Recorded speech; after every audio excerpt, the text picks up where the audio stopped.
అందరికీ నమస్కారం అండి. ఎలా ఉన్నారు మీరందరూ? నేనైతే చాలా బాగున్నాను. మీరందరూ కూడా బాగున్నారని మనస్ఫూర్తిగా కోరుకుంటున్నాను. ఇవాల్టి మన వీడియో వచ్చేసి ద్వాపర యుగంలో రాధాకృష్ణుల ప్రేమ కానీ, సత్యభామ కృష్ణుల ప్రేమ కానీ, లేకుంటే రుక్మిణీదేవి కృష్ణుల ప్రేమ కానీ మనం తెలుసుకున్నాం. మనకు తెలుసు, మనం సీరియల్ ద్వారానో సినిమా ద్వారానో చూసాము. కానీ కలియుగంలో జరిగిన శ్రీకృష్ణుని ప్రేమ కథ తెలుసా? అదేనండి, ఆండల్ శ్రీకృష్ణుని ప్రేమ కథ గురించి మీకు తెలుసా? అదే ఈ ధనుర్మాసం సందర్భంగా ఈ వీడియోలో తెలుసుకుందాం. ధనుర్మాసం అంటేనే ఆండాల్ ఎంతో ప్రీతితో తిరుప్పవి రచించి ఆయనకి అంకితం చేసి ఆయన ప్రేమని పొంది ఆయనతో కళ్యాణం జరిపించుకుంది. అలాంటి మహాభక్తురాలు కదా ఆండాల్ కూడా సాక్షాత్తు ఆ లక్ష్మీదేవి స్వరూపమే అండి. కలియుగంలో ఆండాల్ రూపంలో పుట్టి ఆయన ప్రేమని మళ్ళీ పొందింది. ఆ ప్రేమ కథ ఏంటి అనేది మనం ఈ వీడియోలో తెలుసుకుందాం. వీడియో అయితే పూర్తిగా చూడండి. నచ్చితే తప్పకుండా ఒక లైక్ చేయండి, షేర్ చేయండి. ఎవరైనా కొత్తగా మన ఛానల్ చూస్తున్న మాత్రం తప్పకుండా సబ్స్క్రైబ్ చేసుకోండి. పక్కనే బెల్ ఐకాన్ ఉంది కదా, అది క్లిక్ చేస్తే నేను వీడియో అప్లోడ్ చేసిన వెంటనే నోటిఫికేషన్ మీ వరకు ఈజీగా వచ్చేస్తుంది. నా పేరు శ్రావణి, మీరు చూస్తున్నారు అంతా శివోహం ఛానల్. ఆండాల్ అమ్మవారు కూడా లక్ష్మీదేవి స్వరూపం కాబట్టి ఎప్పుడు కూడా ఒకరి గర్భధారణ అమ్మవారు ఎప్పుడూ చేయలేదు. ఇప్పుడు ఆండాల్ రూపంలో వచ్చి కూడా ఆ అమ్మ గర్భధారణ చేయలేదన్నమాట. అల్వార్లలో ఒకరైన పెరియల్వార్ శ్రీ విలుత్తుపురిలోని వటపత్ర సాయి దేవాలయంలో విష్ణుకు పూలమాలలు సమర్పించేవారు. ఒకరోజు పొదల సమీపంలో తవ్వుతుండగా భూమిలో ఒక అందమైన పాప కనిపించింది. ఆమెను గోదాయి అని పిలిచి తన కూతురుగా స్వీకరించారు. ఆండాల్ విష్ణు ప్రేమ కోసమే పుట్టిందని పూర్వజన్మ స్మృతి గుర్తుంచుకొని భావిస్తారు.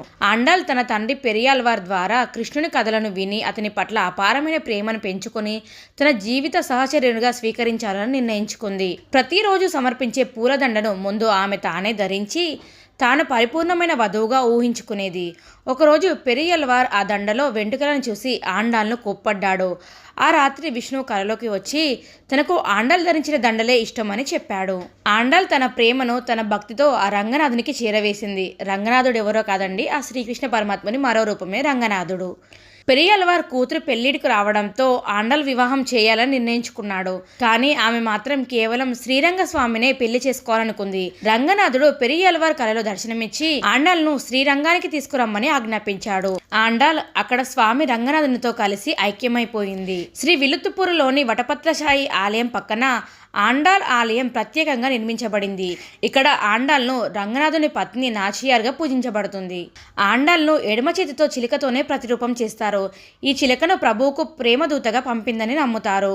శ్రీ విల్లుపుత్తూరులోని ప్రతిరోజు ఆకులతో తయారు చేసిన కొత్త చిలుకను ఆమెకు అర్పించడం అనాదిగా కొనసాగుతున్న ఆచారం. ఆండాల్ భక్తి తరంగాలలో కలగలిపిన తిరుప్పవై మరియు నాచియార్ తిరుమేలి ఆమె గొప్ప రచనలు. ఇవి కేవలం భక్తి గీతాలే కాకుండా తమిళ సాహిత్యంలో క్లాసిక్గా కూడా పేరు పొందాయి. ఈ రచనలు ధనుర్మాసంలో ప్రత్యేకంగా పఠించబడతాయి. తెలుగు భక్తి సాహిత్యంలో ఆండాల్ పాత్ర విశిష్టమైనది. శ్రీకృష్ణ దేవరాయలు రచించిన ఆముక్త మల్యాద్ ఆండాల్ ప్రేమ కథకు అంకితమిచ్చింది. అలాగే అన్నమయ్య ఆమెను స్తుతిస్తూ చూడరమ్మ సతులారా అని కీర్తించాడు.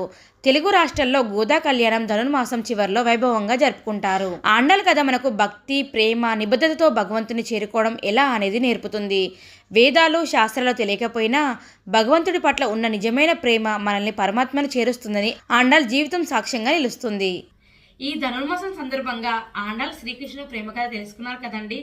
ఆ శ్రీకృష్ణుడు అంటేనే ప్రేమతో నిండిన హృదయం అన్నమాట. ఆయన పేరు తలుచుకుంటేనే మనకి ఎక్కడ లేని సంతోషం వస్తూ ఉంటుంది. వీళ్ళ ప్రేమ కథ వినగానే ఎంతో సంతోషంగా అనిపించింది కదా. మీకు ఈ వీడియో ఎలా అనిపించింది అనేది కూడా నాకు కింద కామెంట్ చేయండి. వీడియో నచ్చితే తప్పకుండా లైక్ చేయండి, షేర్ చేయండి. ఎవరైనా కొత్తగా మన ఛానల్ చూస్తున్న మాత్రం తప్పకుండా సబ్స్క్రైబ్ చేసుకోండి. ఇలాంటి మంచి మంచి వీడియోస్ ఇంకా మీ ముందుకు వస్తూనే ఉంటాయి.